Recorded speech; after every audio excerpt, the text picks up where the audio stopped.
आज हम लोग आपकी कक्षा 10 में पाठ है ईर्ष्या तू न गई मेरे मन से और इसके लेखक हैं श्री रामधारी सिंह दिनकर। आज हम लोग इस पाठ के इस गद्यांश पर आधारित जो कि आपको सामने दिखाई दे रहा है, इस गद्यांश पर आधारित आपकी बोर्ड की परीक्षा में पूछे जाने वाले संभावित प्रश्नों को हल करना सीखेंगे। लेकिन इस गद्यांश को हल करना सीखने से पहले कुछ ज़रूरी बातें हैं। पहले हम लोग थोड़ा सा उन बातों पर चर्चा कर लेते हैं, उन बातों के बारे में थोड़ा सा जान लेते हैं, फिर उसके बाद हम लोग इस गद्यांश पर आधारित पूछे जाने वाले संभावित प्रश्नों को हल करना सीखेंगे।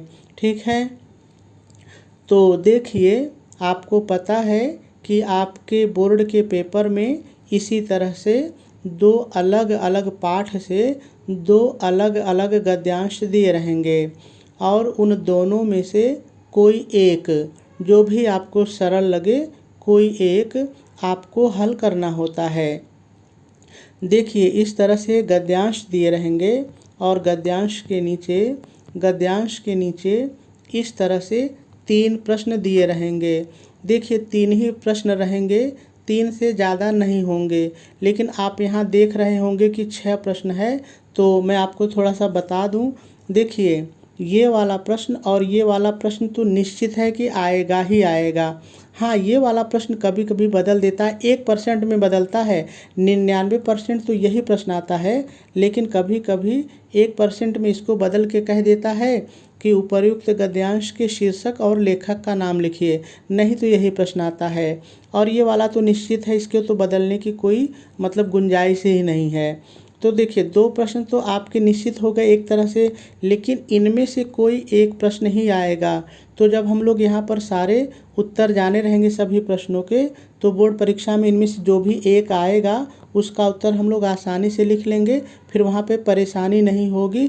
इसलिए मैंने इतने ढेर सारे प्रश्न लिए हैं। ठीक है, तो मैं एक बार फिर से आपको बता दूं कि कोई 3 ही प्रश्न आएगा, 3 से ज़्यादा कभी भी नहीं हो सकते हैं। ठीक है, और एक प्रश्न 2 नंबर का होता है। इस तरह से गद्यांश पर आधारित प्रश्न जो है कुल मिलाकर के 6 नंबर के होते हैं। और देखिए, इन सभी प्रश्नों के उत्तर आपको गद्यांश में मिल जाते हैं, आपको कहीं नहीं भटकना होता है। बस गद्यांश को 2 बार खूब ध्यान से पढ़िए और उत्तर खोजने की कोशिश कीजिए, आपको बहुत आसानी से मिल जाएंगे। ठीक है, और हाँ, ये वाला प्रश्न जिसने समझ लिया वो सारे प्रश्नों के उत्तर लिख लेगा, कहीं कोई दिक्कत नहीं होगी। सबसे समझने की दृष्टि से ये प्रश्न सबसे महत्वपूर्ण होता है। तो चलिए, सबसे पहले मैं आपको रेखांकित अंश की व्याख्या ही समझाता हूँ, फिर उसके बाद हम लोग इन प्रश्नों को क्रमशः पढ़ेंगे और इनका उत्तर कैसे लिखना है ये भी सीखेंगे। तो चलिए गद्यांश पर चलते हैं। देखिए, यहाँ पर जो लेखक रामधारी सिंह दिनकर जी हैं, हाँ, एक चीज़ और समझ लीजिए। यहाँ पर देखिए, यहाँ पर आपको रेखा खींची मिल रही होगी। देखिए, यहाँ से लेकर के यहाँ से लेकर के यहाँ से लेकर के यहाँ तक रेखा खींची मिली है। हमको इतने की ही व्याख्या लिखनी है। जहाँ रेखा नहीं खींची है उससे हमको कोई मतलब नहीं है। लेकिन एक चीज़ समझ लीजिए, ये जो रेखा पेपर बनाने वाला यहाँ से खींचा है यहाँ तक, यहाँ जो खींचा है वो यहाँ न खींच करके यहाँ भी खींच सकता है, उसकी मर्जी है, उसका मूड है, वो पता नहीं कहाँ रेखा खींच दे। ऐसे में जब भी आप कोई गद्यांश पढ़िए तो पूरे गद्यांश की व्याख्या को जाने रहिए और जहाँ भी पेपर बनाने वाला रेखा खींच दे उतने की व्याख्या कर दीजिए, कोई दिक्कत नहीं है। ठीक है, चलिए अब हम लोग पूरे गद्यांश को समझते हैं। तो लेखक रामधारी सिंह दिनकर जी ईर्ष्या से बचने के उपाय के बारे में बताते हैं और क्या कहते हैं, आप भी मेरे साथ पढ़िए। तो ईर्ष्यालु लोगों से बचने का क्या उपाय है? लेखक रामधारी सिंह दिनकर जी कहते हैं कि भाई बताओ, ईर्ष्यालु लोगों से बचने का क्या उपाय है? फिर लेखक ही उत्तर देते हैं और कहते हैं, नीत्शे कहता है कि, देखिए, नीत्शे एक विद्वान का नाम है, एक आदमी का नाम है। तो नीत्शे कहता है कि भैया, यदि आपको ईर्ष्या से बचना है तो बाजार की मक्खियों को छोड़कर, अब यहाँ पर थोड़ा सा समझिए, बाजार की मक्खियों का मतलब है ईर्ष्यालु लोग। यहाँ पे वास्तव में बाजार की मक्खी का मतलब मक्खी की बात नहीं कर रहे हैं, वो मक्खी के माध्यम से उन लोगों की बात कर रहे हैं जो दूसरों से ईर्ष्या करते हैं।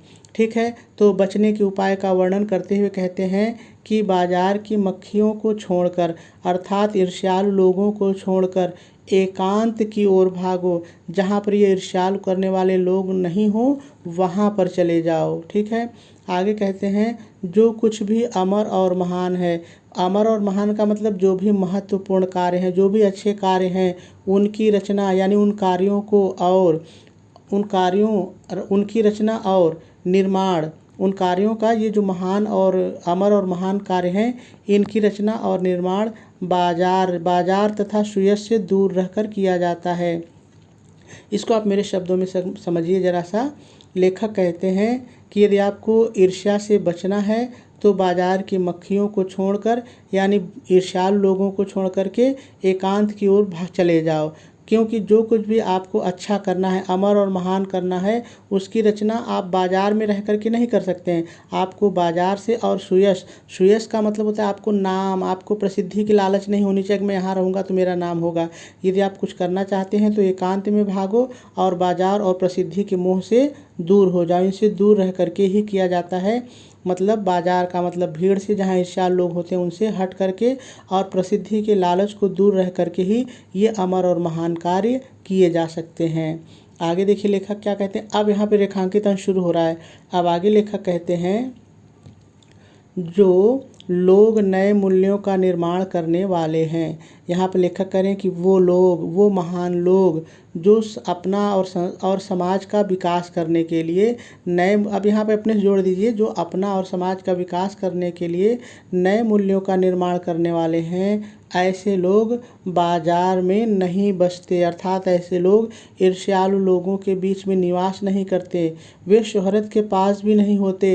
अर्थात उनको प्रसिद्धि का, उनको नाम का, उनको यश का भी कोई लालच नहीं होता है। जैसे मैं बोल रहा हूँ वैसे ही आपको लिखना भी है। ठीक है, लालच नहीं होता। जहाँ बाजार की मक्खियाँ नहीं भिनकती वहाँ एकांत है। और अब लेखक कहते हैं कि अगर आपको ये जानना हो कि एकांत है कहाँ पर, तो कहते हैं कि जहाँ पर बाजार की मक्खियाँ नहीं भिनकती, अर्थात जहाँ पर ईर्ष्यालु लोग नहीं होते हैं, वही स्थान एकांत है। ठीक है, तो ये कुछ इसकी व्याख्या थी। अब चलिए हम लोग क्रमशः एक एक प्रश्न पढ़ते हैं और उत्तर को ढूंढ करके लिखने का प्रयास करते हैं। तो पहला प्रश्न आपसे पूछ रहा है उपर्युक्त गद्यांश का संदर्भ लिखिए। तो अब हम लोग संदर्भ लिखेंगे कैसे, चलिए देखते हैं। तो सबसे पहले आप प्रश्नोत्तर नंबर डालेंगे और देखिए सबसे पहले आप प्रश्नोत्तर नंबर डालने के बाद संकेत डालेंगे। संकेत में हम लोग जो गद्यांश हल करते हैं, दो में से एक हल करते हैं। जो हल करते हैं उसके शुरू का और डाट डाट करके अंत का थोड़ा सा लिख लेते हैं। मेरे कहने का क्या मतलब है, चलिए मैं गद्यांश पर आपको दिखा दूं। देखिए यहाँ पर आपको गद्यांश दिख रहा होगा। तो ईर्ष्यालु लोगों से एकांत है। ठीक है, यही मैंने कहा कि आपको लिखना है। तो आप लिखेंगे तो ईर्ष्यालु लोगों से एकांत है। उसके बाद एक लाइन छोड़ेंगे, नंबरिंग करेंगे और हेडिंग डालेंगे संदर्भ। और संदर्भ हेडिंग डाल करके लिखेंगे प्रस्तुत गद्यांश हमारी पाठ्य पुस्तक हिंदी के गद्य खंड में संकलित ईर्ष्या तून गई मेरे मन से नामक निबंध से अवतरित है। इसके लेखक रामधारी सिंह दिनकर जी हैं। पूर्ण विराम लगा देंगे और पहले प्रश्न का उत्तर पूरा हो जाएगा। दूसरा प्रश्न पढ़ते हैं। दूसरा प्रश्न कह रहा है नीत्शे के अनुसार बाजारू मक्खियाँ कौन सी हैं। चलिए गद्यांश पर उत्तर ढूंढते हैं। तो देखिए इस प्रश्न की विशेषता ये है कि आपको लाइन से उत्तर नहीं मिलेगा, कहीं नहीं मिलेगा। लेकिन मैंने आपको बताया है, या आप जब अपने क्लास में पढ़ते होंगे तो आपके सर लोगों ने बताया होगा कि यहाँ पर जो मक्खियाँ हैं वास्तव में मक्खियाँ नहीं हैं, ईर्ष्यालु व्यक्ति को मक्खियाँ कहा गया है। यानी आपका उत्तर हो जाएगा कि जो ईर्ष्यालु व्यक्ति हैं वो मक्खियों के समान हैं, मक्खियों सी हैं। अब कैसे लिखेंगे चलिए देखते हैं। तो जब आपका पहला प्रश्न पूरा हो जाए तो एक लाइन छोड़िए, नंबरिंग करिए और लिखिए नीत्शे के अनुसार ईर्ष्यालु व्यक्ति बाजारू मक्खियाँ सी है। प्रश्न सी है कह रहा है तो सी है लिखेंगे, बाजारू मक्खियाँ सी हैं, और दूसरे प्रश्न का उत्तर भी पूरा हो जाएगा। चलिए तीसरा प्रश्न पढ़ते हैं। तीसरा प्रश्न आपसे कह रहा है बाजार तथा सुयश से दूर रहकर क्या किया जा सकता है। तो चलिए इसका उत्तर ढूंढते हैं। तो देखिए यहाँ पर हमको उत्तर मिल रहा है, यहाँ से देखिए मिल जा रहा है, लाइन से बिल्कुल कुछ बदलना नहीं है। जो कुछ भी अमर तथा महान है उसकी रचना और निर्माण बाजार तथा सुयश से दूर रहकर किया जा सकता है। यहाँ जाता है तो प्रश्न सकता कह रहा है तो हम बदल के करेंगे सकता है प्रश्न की भाषा में, ठीक है। और यही मैंने लिखा है, चलिए मैं आपको दिखा दूँ। तो देखिए मैंने लिखा है जो कुछ भी अमर तथा महान है उसकी रचना और निर्माण बाजार तथा सुयश से दूर रहकर किया जा सकता है, और तीसरे प्रश्न का उत्तर भी पूरा हो जाएगा। चलिए चौथा प्रश्न देखते हैं। चौथा प्रश्न आपसे कह रहा है ईर्ष्यालु लोगों से बचने का क्या उपाय है। तो चलिए गद्यांश पर ढूंढते हैं। तो देखिए यहाँ पर पहले प्रश्न करते हैं कि ईर्ष्यालु लोगों से बचने का क्या उपाय है। फिर देखिए यहाँ उत्तर भी देते हैं कि नीत्शे उत्तर देता है कि बाजार की मक्खियों को छोड़ करके एकांत की ओर भागो। देखिए उत्तर मिल गया, बाजार की मक्खियों को छोड़कर एकांत की ओर भागो, ठीक है। ईर्ष्या से बचने का यही उपाय है। अब लिखेंगे कैसे, चलिए हम लोग देखते हैं।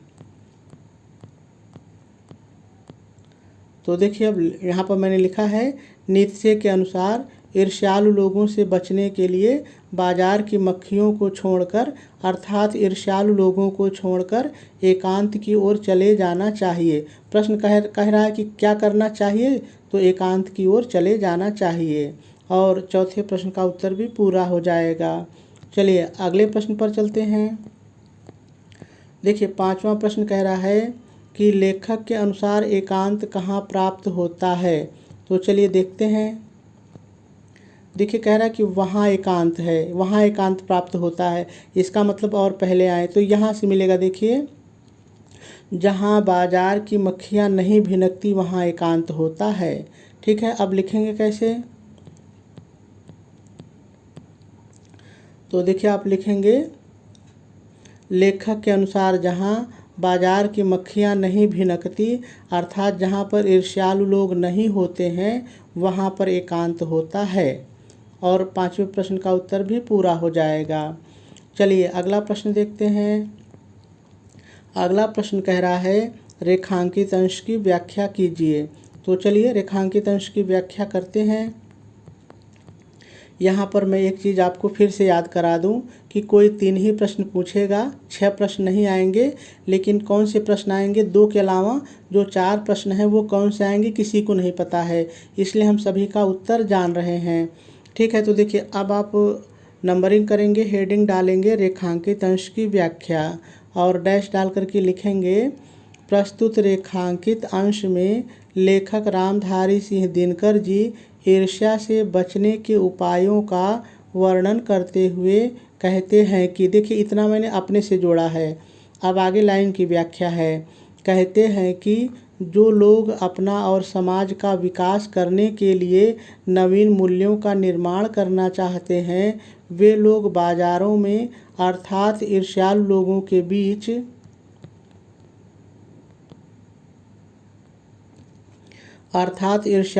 के बीच में निवास नहीं करते हैं, क्योंकि इन्हें इस बात का ज्ञान होता है कि ऐसे लोगों के बीच में रहकर कोई भी अमर और महान कार्य नहीं किया जा सकता है।